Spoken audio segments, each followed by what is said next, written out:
Hey everyone, welcome back. In this video, I'll show you how to customize Google Maps with favorite pins in 2025. This is perfect if you want to organize your favorite places like restaurants, cafes, or travel spots so you can easily access them later. Step 1. Open Google Maps and sign into your Google account.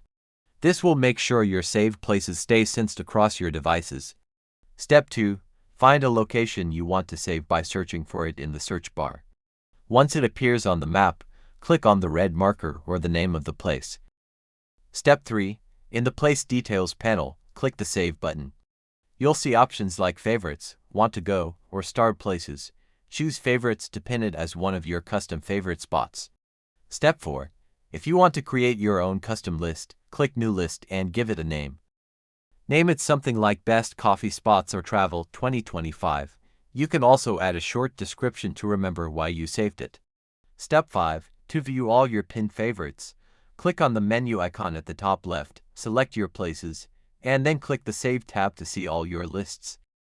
Here you'll see all your favorite pins neatly organized. Step 6. You can click on any saved place to open it directly on the map, or even share your list with others using the Share button next to it. Don't forget to like and subscribe, and I'll see you in the next one.